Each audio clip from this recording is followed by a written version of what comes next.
I would like to start by quoting John from the New Testament in the Bible. In John chapter 8, verse 7, Jesus says, "He that is without sin among you, let him first cast a stone at her."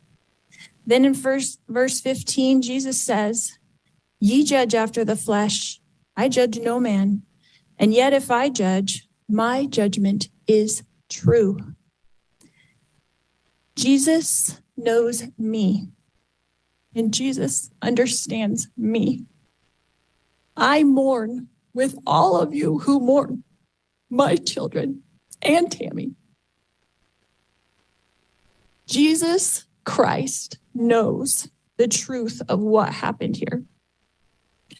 Jesus Christ knows that no one was murdered in this case.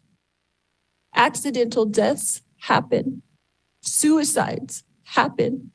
Fatal side effects from medications happen. I have a different perspective in life because in 2002, when I was pregnant with Tylee, I died in the hospital while in labor with her. They tried to stop my labor. They put me on the table and they put something in my IV, and I felt my spirit falling to the floor.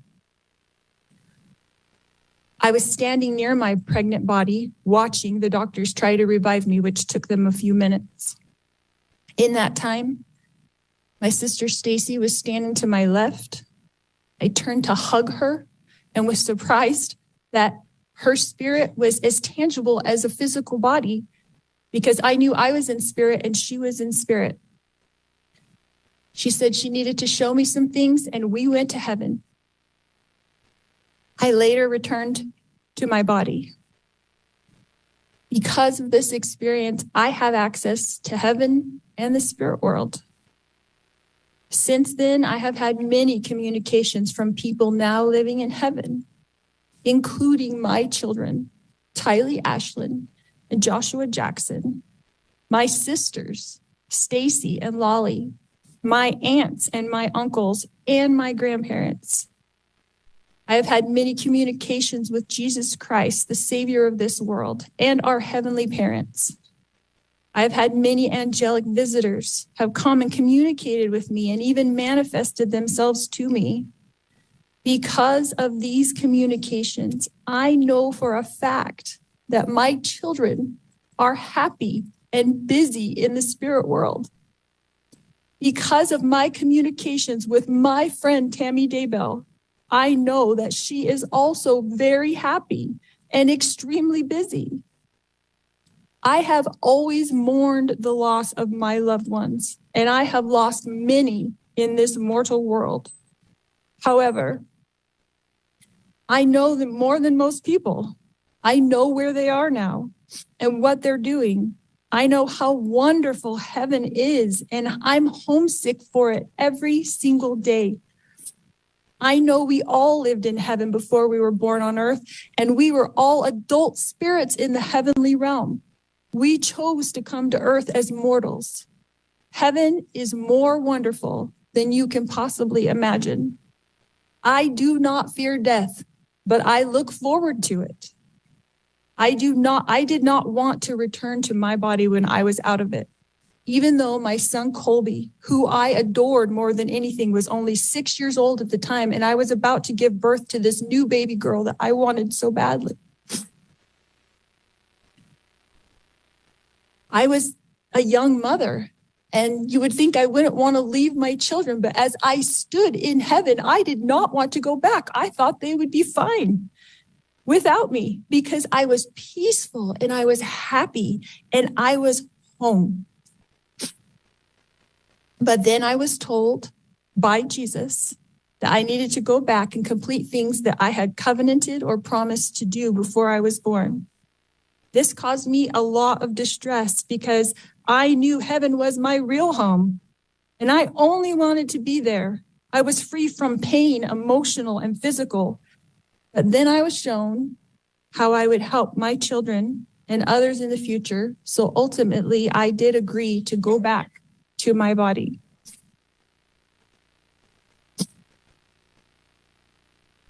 Tylee has visited me. She is happy and very busy.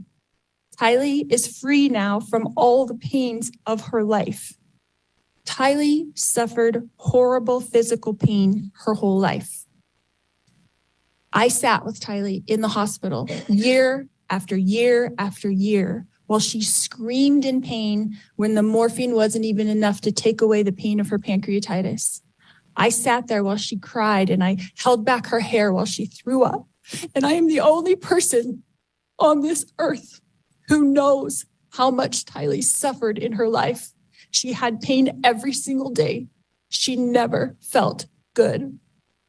Her body did not work right. And I don't know if that was from complications from me dying while she was being born or something else, but she had a very difficult life.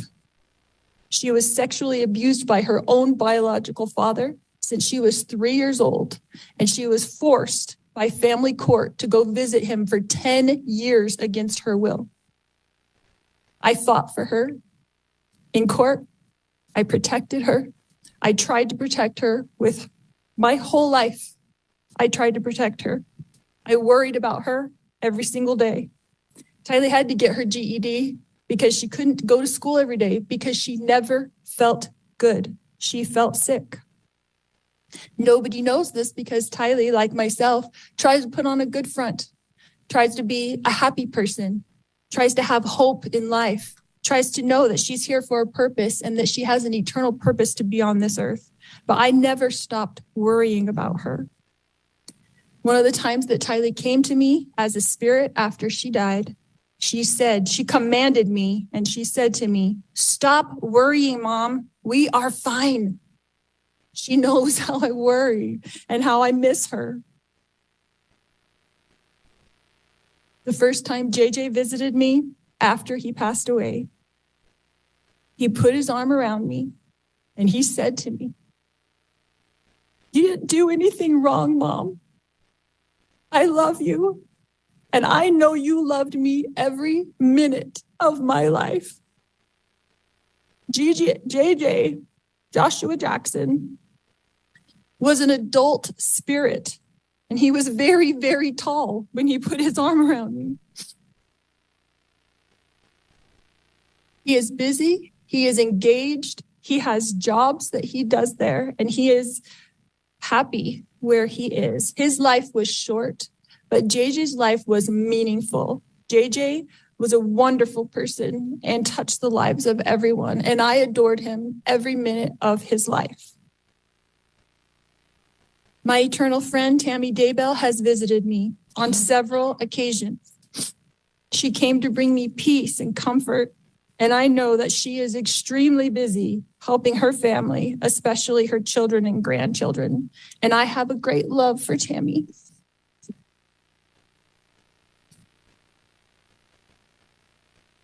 My beautiful children, Tylee Ashlyn and Joshua Jackson, rest safely this day in the arms of Jesus. My wonderful friend, Tammy Daybell, rests safely this day in the arms of Jesus.